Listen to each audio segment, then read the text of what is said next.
Chers amis, bonjour. Je suis ravie de vous retrouver comme chaque vendredi à 11 h sur l'émission Juda et Cannes, l'émission de la communauté juive de Cannes et de ses environs. Aujourd'hui, notre invité est Gérard Bavard, président de la communauté juive de Cannes.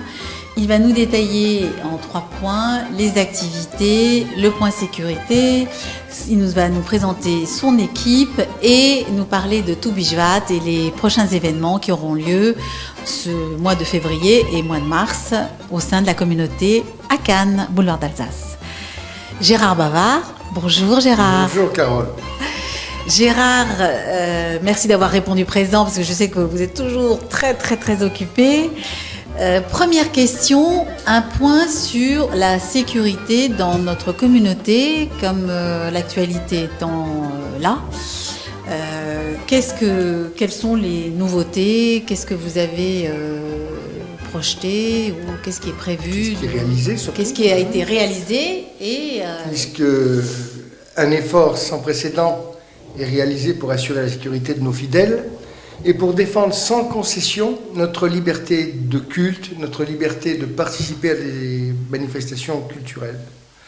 Un service pour la sécurité de la communauté est maintenant opérationnel. Il est composé de jeunes hommes, de femmes, de moins jeunes également, qui assument la protection, si vous voulez, ce qu'on appelle les fidèles vigilants, qui assument la protection de nos lieux de culte, mais également de nos espaces culturels. Ils sont renforcés, et je vais les en remercier, par toute une équipe de jeunes volontaires, garçons et filles, qui font partie de la SPCJ et qui déploient un effort considérable pour monter une équipe aujourd'hui. Est-ce que vous pouvez nous rappeler la SPCJ? C'est l'organisme qui assume la sécurité de tous les lieux juifs de France, quelle que soit d'ailleurs leur obédience. Il n'y a pas que les lieux consistoriels. Voilà, c'est ça. Mais il y a aussi les écoles, etc. On a en plus quelque chose d'extraordinaire, moi je l'ai vu ce mercredi, c'est qu'on a une pépinière aujourd'hui. C'est-à-dire qu'on a une vingtaine de jeunes, très jeunes, garçons et filles, qui viennent prendre conscience de leur responsabilité en tant que fidèles et futurs membres actifs de la communauté. C'est-à-dire qu'ils ne sont plus là que pour jouer, mais ils sont là pour s'informer de quelles seront leurs responsabilités dans le futur. Et ça, c'est extraordinaire.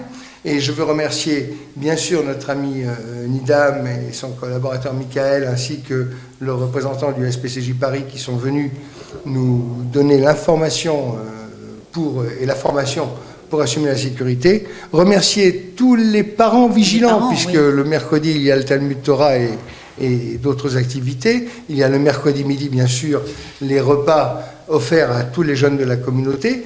La sécurité doit être assumée, elle est assumée par les parents vigilants, et puis tous les offices importants de Shabbat et des fêtes par les fidèles vigilants. Alors un grand merci à tous ces hommes, toutes ces femmes, tous ces responsables. Merci à notre ami Yves Hanouna qui a géré l'équipe des fidèles vigilants. Alors, merci pour tout ce travail qui est fait. Juste une question, si on veut justement se joindre à cette équipe, mais vous serez les bienvenus. Alors, à qui faut-il contacter? Rapprochez-vous du secrétariat au 04 93 38 16 54 et on vous dirigera vers Yves Hanouna ou les responsables de la SPCJ. Mais aujourd'hui, on forme une seule et grande famille sécuritaire, c'est très bien comme ça. Alors, il y a bien sûr des formations qui sont assumées de manière hebdomadaire. Il y a des centres d'entraînement, puisqu'il y a des activités de Krav Maga, mais surtout des activités sécuritaires. Comment aborder un problème, être vigilant. C'est ça. C'est très important, c'est la responsabilité de chacun. Il faut arrêter, comme je l'ai déjà dit souvent, d'être spectateur et de vouloir être servi. Donnez, investissez-vous auprès de votre communauté, pour vos sœurs et frères. Et soyez acteurs, donc, c'est ça, pas spectateur, acteur.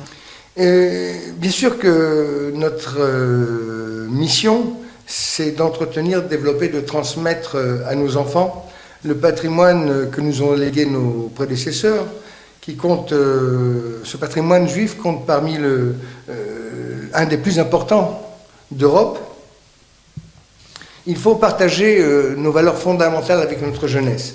Alors on a aujourd'hui une équipe des EI, des éclaireurs israéliens de France, active sur Cannes qui regroupe plusieurs dizaines de jeunes enfants et d'adolescents. Ils se donnent aujourd'hui ils ont beaucoup d'ambition pour essayer d'animer notre jeunesse. Et là, on va avoir avec eux un Toubou Shvat tout à fait particulier. Vous savez que Toubou Shvat, c'est le nouvel an des arbres, le nouvel an de régénération de la végétation. C'est l'éveil, c'est l'arrivée du printemps, c'est extraordinaire. C'est la nature. Et bien sûr, et ce développement, c'est le développement de notre jeunesse. Alors, il va y avoir plusieurs manifestations qui vont être autour de Toubou Shvat. Enfin, ça va être le samedi, essentiellement le samedi 11 février, puisque nos jeunes vont disposer du petit oratoire et vont faire et animer un office réservé à la jeunesse. Ils auront ensuite, bien sûr, ils vont prendre part au kidouche communautaire. Il y aura un grand kidouche communautaire le samedi midi à la suite de l'office. Et ils auront un emplacement qui sera attribué, réservé aux jeunes, pour qu'ils soient entre eux, qu'ils soient conscients qu'ils font partie intégrante de la communauté. Et puis, samedi 11 février, donc toujours, à la suite de l'office de Mincha, à 16h45, il y aura une grande Seuda Shlichit avec le Seder de Toubou Shvat. Alors, Seder de Toubou Shvat, vous savez, vous venez chaque année très nombreux, c'est une dégustation des fruits, bien sûr, des fruits de saison, des fruits exotiques. Alors, soyez nombreux, comme chaque année. Il y a un vrai Seder avec un rituel très particulier. Il faut que vous soyez présents, comme chaque année, pour ce Seder, cette Seuda de Toubou Shvat. Et puis, vous pourrez alors rencontrer quelques-uns de nos fidèles vigilants qui assumeront, bien sûr, depuis le matin jusqu'au soir, votre sécurité. C'est important. Oui. À Toubou Shvat, vous allez vendre aussi des paniers. Hein, alors, donc, pas nous. Pas vous, c'est la Viso. Vous savez que Cannes fonctionne essentiellement avec des bénévoles. Et parmi ces bénévoles, Cannes soutient les associations qu'elle accueille en son sein, et en particulier nos amis viséennes qui font un travail tout à fait extraordinaire. Alors, elle vous propose, à l'occasion des fêtes de Toubou Shvat, donc du 11 février, des paniers de fruits d'une valeur de 25 €. Ça vous apportera le plaisir de vous faire plaisir en offrant ce panier de fruits à vos amis, à votre famille. Vous soutiendrez ainsi, bien sûr, les actions de la Viso en Israël. Les réservations de ces paniers, parce qu'il y a un nombre limité, il faut les préparer, il faut les acheminer, il faut les livrer. La réservation de ces paniers doivent se faire avant le mercredi 8 février auprès de Chantal au 06 12 16 88 86 ou de Ella au 06 32 40 81 87. Est-ce que certains fruits viendront d'Israël? Parce qu'il y a bien des sûr, grenades, c'est ça? Le maximum possible. Voilà. Vous savez que nous allons bientôt préparer une manifestation importante pour le BDS. Hein. Oui, nous allons interviewer Claudia Chouchana, on en parlera dans une nouvelle... Mais le mardi 28 février, dès à présent, retenez votre agenda. Il va y avoir une conférence, une projection sur le boycott d'Israël par M. Simon Ben Shimol. Il faudra que vous soyez présents pour que vous soyez quand même conscients de ce qui se trame un peu partout en Europe. On boycotte Israël, mais en réalité, ce sont des actes non pas seulement antisionistes, mais antisémites. Alors pour revenir à nos festivités de Toubou Shvat, parce que des fêtes joyeuses... C'est quand même une très belle fête. Nos amis de Cannes Amitié, hein, je rappelle à toutes celles et ceux qui ont l'habitude de fréquenter Cannes Amitié, qui est maintenant dirigé par notre ami Ella Tayeb, mais toujours... avec le concours d'Édouard Bénichou. D'Édouard et de Paula Bénichou, qui veillent auprès de leurs amis, et qui sont en relation permanente avec notre ami Ella. Jeudi 16 février, à partir de 15h dans les salons du centre Moscane, il y aura une après-midi jeux et crêpes party. Et bien sûr, fruits, puisque c'est Toubou Shvat. Alors, rendez-vous nos amis du club Cannes Amitié jeudi 16 février. Venez vous retrouver, passer une après-midi ludique et en même temps, venez déguster de très très bonnes crêpes. Je suis sûr que comme chaque année, vous allez vous régaler. Bien, ça, c'est de bonnes réjouissances en perspective. Merci Gérard. Alors, deuxième partie, on marque une courte pause et on revient dans quelques instants. Vous écoutez Judaïkan sur Radio Shalom Nitsan. Chers amis, je vous retrouve avec Gérard Bavard, notre invité, qui est le président de la communauté juive de Cannes, et pour nous parler en seconde partie de l'étape de notre vie. Que se passe-t-il quand quelqu'un décède dans la famille? Comment sont organisées cette étape de la vie, comment sont organisées les funérailles? Qu'est-ce qui se passe? Combien ça coûte? Quel est le carré? Je sais qu'il y a un carré juif. Enfin, il y a beaucoup de questions dans cette épreuve qui fait partie de notre vie à tous. Vaste sujet, Carole, vaste sujet. Alors on va un petit peu faire un peu d'historique. Oui. Je pense qu'on ne peut pas parler de la gestion de nos carrés confessionnels sans parler de l'importance de l'organisation du judaïsme en France, qui est coordonnée par les consistoires depuis, en tous les cas leur création, il y a plus de 200 ans.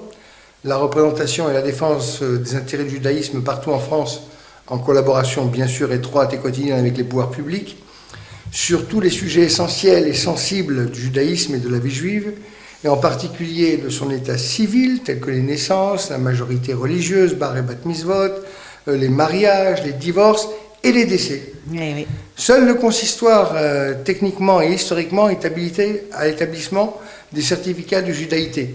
Ça paraît paradoxal pour certains qui vous disent mais pourquoi le consistoire? Mais parce que c'est une institution qui a des archives, qui est reconnue mondialement, en tous les cas, et essayer de demander à d'autres institutions, quelles qu'elles soient, religieuses, moins religieuses, ce que vous voulez, aucun certificat de judaïté ne sera accepté par l'ambassade de l'État d'Israël s'il n'émane pas du consistoire ou d'un des consistoires de France. La doctrine juive, musulmane et chrétienne, au moins celle de l'Église catholique, exige la séparation entre les morts. Ce n'est pas nous qui l'avons inventé seuls. C'est le propre à toutes les religions. Selon la loi juive, un non-juif, fût-ce un conjoint, malheureusement, ne peut être enterré dans un cimetière consacré en tant que terrain d'enterrement juif. Il faut le savoir, on ne peut pas se mélanger dans la mort. On se mélange peut-être dans la vie, mais pas dans la mort. Selon un usage immémorial, inspiré par un profond respect dû aux défunts, le corps doit subir une toilette dite de purification, la tahara, avant toute inhumation. Celle-ci est effectuée par les membres de la Evra Kadisha, hommes et femmes, bénévoles, toujours disponibles et en toute discrétion. Et je dois remercier les deux équipes, aussi bien masculines que féminines, de l'Evra Kadisha, qui font une mitzvah extraordinaire. Vous savez que notre rabbin, comme il se doit, comme le veut la règle religieuse, et tient absolument à ce que les inhumations se fassent dans les plus brefs délais. Alors, la loi française nous oblige à un timing de 24 heures depuis l'acte délivré par le médecin qui constate la mort. Oui, en général. Le médecin qui constate la mort, on a une obligation de 24 heures. Mais il ne faut pas excéder. Donc notre rabbin a cette faculté d'avoir mis en place, et je les en remercie, 2 équipes de l'Evra Kadisha, hommes et femmes, disponibles, je ne veux pas dire corvéables, parce que c'est une telle mitzvah de participer à l'Evra Kadisha, que je suis sûr ils en seront remerciés dans leur monde futur. Ça se passe où, justement, les toilettes? Alors ça se passe de manière générale, de plus en plus maintenant, à la tannée ou dans la tannée de l'hôpital, mais ça se passe encore traditionnellement dans les appartements, dans les familles. Dans les demeures des familles, voilà. Oui, c'est ça. C'est beaucoup plus difficile, mais ça se produit encore, parce que les gens sont toujours attachés à cette tradition. La gestion des carrés juifs de Cannes, puisque c'était la question que vous me posiez au début, par le consistoire de Cannes et région, se fait en accord avec la municipalité. Mais c'est vrai aussi au Canet, à Mandelieu, à Grasse aussi. À Grasse également. Depuis le premier carré confessionnel historique dans le cimetière du Grand Chasse, octroyé par la municipalité, et celle-ci, ce carré-là est géré historiquement par la municipalité, mais sous notre garantie. C'est-à-dire que la municipalité n'octroie pas de place, d'ailleurs il n'y en a plus dans ce vieux cimetière, il n'octroyait pas de place sans l'accord préalable du consistoire. Le consistoire israélite de Cannes, donc, a la gestion religieuse des inhumations dans les différents carrés confessionnels juifs attribués à l'Abbaye 1, à l'Abbaye 2, c'est vrai aussi au cimetière du Canet, au cimetière de Mandelieu et au cimetière de Grasse. Dans un souci d'égalité, c'est ce qui fait un peu notre différence à nous, les carrés, sauf le Grand Jas, bien sûr, qui est le carré historique, sont implantés de monuments rigoureusement identiques. Ce sont des pierres marbrières avec des inscriptions de cette manière, et c'est ce qui nous distingue un peu. Riches ou pauvres sont inhumés, c'est-à-dire ont la cérémonie religieuse et leur caveau, sans discrimination de classe sociale. La communauté juive de Cannes, depuis toujours, depuis sa création, n'a pas voulu créer de fosses communes. Elles sont réservées aux indigents et aux sans-famille. Chez nous, tous sont inhumés gratuitement, sans aucune différence dans les caveaux construits par le consistoire. Le judaïsme ne permet pas l'incinération des morts et attache une très grande importance au respect de l'intégrité des cimetières juifs, ceux-ci ne pouvant être démantelés, quelle que soit leur ancienneté. Le consistoire donc de Cannes prend en charge le rachat de la perpétuité et l'entretien des monuments construits par ses soins. Il faut savoir que la perpétuité n'existe plus en France. Elle n'existe plus, sauf pour des cimetières dont les municipalités dont les communautés sont propriétaires, comme un cimetière à Marseille, par exemple. Mais on voit à Pantin, où sont inhumés mes parents, maintenant, des corps qui sont exhumés, remplacés par des tombes de chrétiens, parce que les familles n'ont pas été retrouvées ou n'ont pas payé la continuité donc, de la concession. Le consistoire le consistoire de Cannes a été le seul interlocuteur des différentes municipalités depuis son implantation officielle, sans jamais avoir le moindre incident et pour la plus grande satisfaction de la communauté. Le particularisme accompagné par la communauté fait l'admiration de toutes les communautés juives de France. Vous savez que c'est extraordinaire que nos municipalités nous accordent une telle confiance. Aucune inhumation ne peut se faire dans les carrés, dits carrés confessionnels, sans l'autorisation de la communauté. Ça veut dire quoi? Ça veut dire que c'est un examen administratif fait par notre rabbin. On ne peut malheureusement pas y déroger, sinon c'est désacraliser nos cimetières. Il serait endommageable pour l'avenir de détruire ces fondements qui ont été mis en place par nos prédécesseurs et que nous nous efforçons de maintenir. Il est évident qu'il faut appeler un chat un chat. Il y a des officines qui aujourd'hui se targuent d'avoir des carrés. Je le dis formellement, ce sont des carrés, j'en ai la preuve par la mairie d'ailleurs, ce sont des carrés libres penseurs et comme leur nom l'indique, ces carrés abriteront à l'avenir des couples mixtes, ils abriteront des libres penseurs. Alors libre penseur, ça veut dire quoi? Ça veut dire quelqu'un qui peut avoir ni loi, ni religion, ni se reconnaître dans aucune religion. Voilà ce que je voulais dire. C'est important, chers amis, de rester dans cet esprit, de préserver ce que nous avons toujours fait. Ça fait 2000 ans que le judaïsme est régenté par des lois. Ça fait plus de 2000 ans, ça fait 5000 ans. Mais ça fait 2000 ans qu'il est en Europe, en Occident, régenté par des lois. On s'efforce, l'administration consistoriale s'efforce à maintenir tout l'intérêt et à défendre les intérêts du judaïsme. Il faut que ça soit perpétué. L'émission touche à sa fin. Merci beaucoup Gérard d'avoir parlé de tout ce dont nous avons discuté ensemble.